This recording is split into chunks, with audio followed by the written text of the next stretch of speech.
Second time, and I call the honourable member for Fisher. Thank you, Mr Deputy Speaker. I rise in support of the Treasury Laws Amendment, Your Future, Your Super Bill. Australia, like most developed countries around the world, has an ageing population.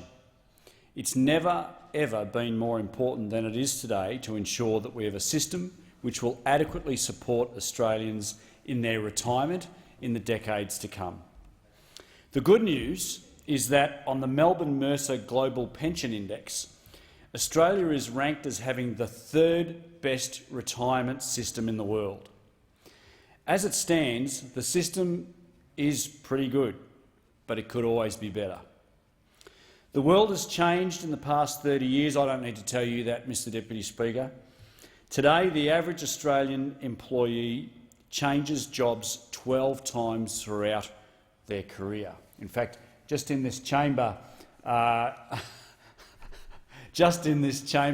last week or a couple of weeks ago, I was telling the chamber about my dear old dad, who became an apprentice mechanic at the age of 14, and he's still a mechanic at the age of 87.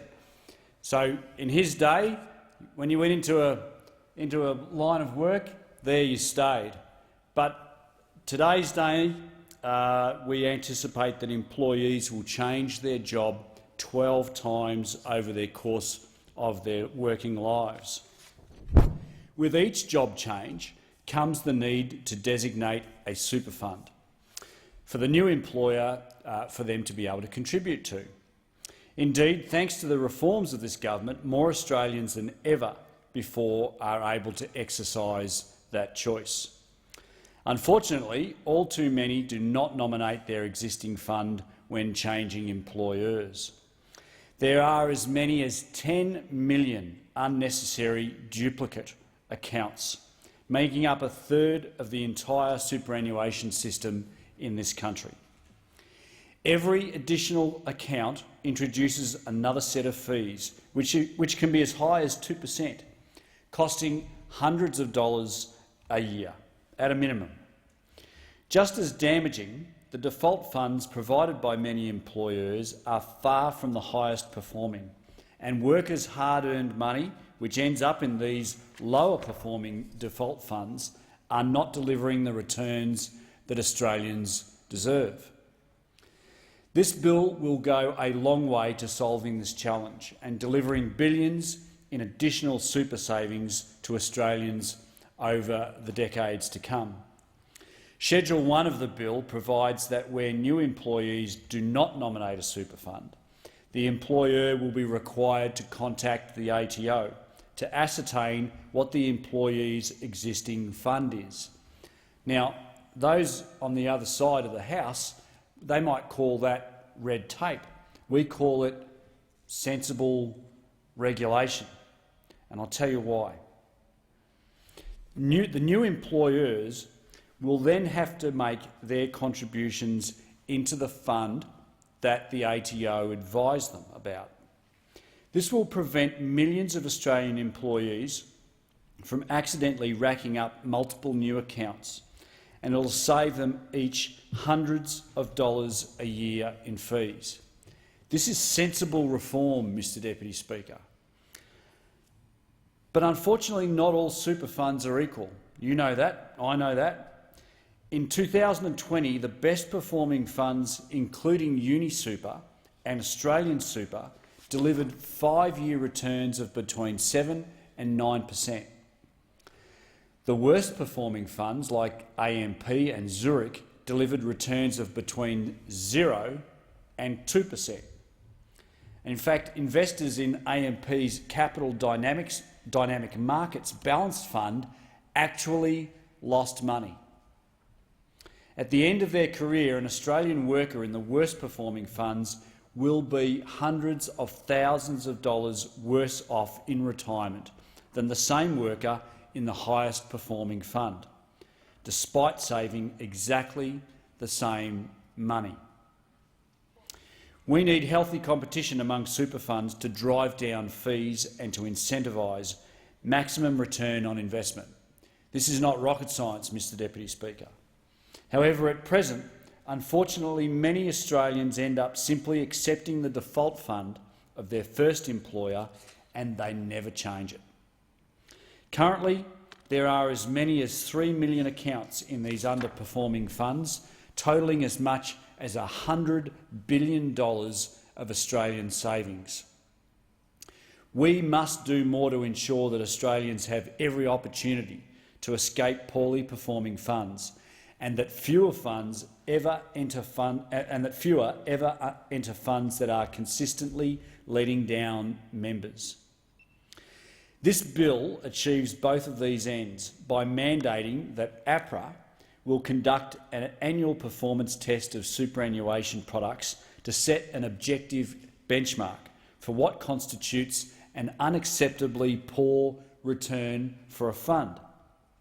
Funds that fail to perform against this objective benchmark will be required to formally notify the workers whose funds they manage that the fund has done so, and they'll have to do that within 28 days. This will ensure that workers will not be able so easily to miss the understanding that they could be going better and getting better bang for their buck elsewhere. It'll no doubt inspire many to overcome what is a problem of inertia and look into the possibility of switching to a better performing fund. To further protect new customers from unknowingly defaulting into a severely underperforming fund, the bill provides that funds which fail to meet the objective performance standard laid out by APRA 2 years in a row will be prohibited from accepting new members into the scheme until their management and performance has improved. In short, this bill will ensure that super funds can no longer rely on the inertia and low involvement of their beneficiaries to prop them up when they are consistently letting Australians down.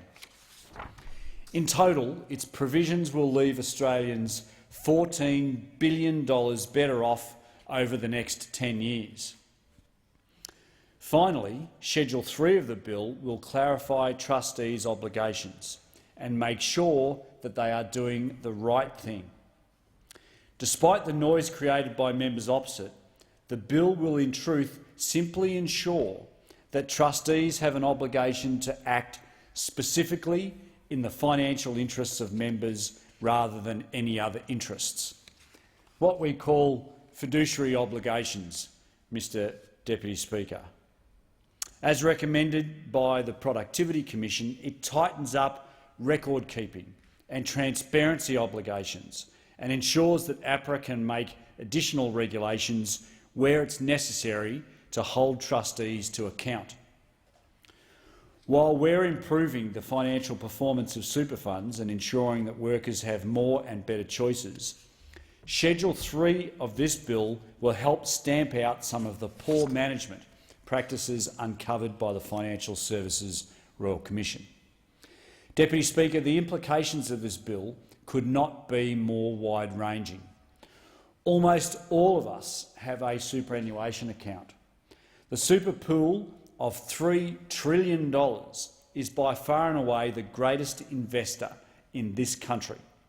And in fact, it is one of the greatest systems and most capitalised systems in the world. That's pretty good for a country of 25 million people.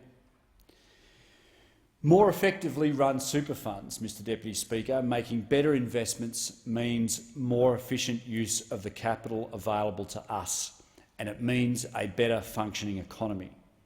More effective super funds investment means stronger economic growth, and it means more jobs today. It means a more comfortable retirement for Australians in the decades to come. These reforms, while subtle, but they are critical. They are a critical part of building the Australia that we want to see as we recover from this COVID-19 pandemic, and I recommend the bill to the House.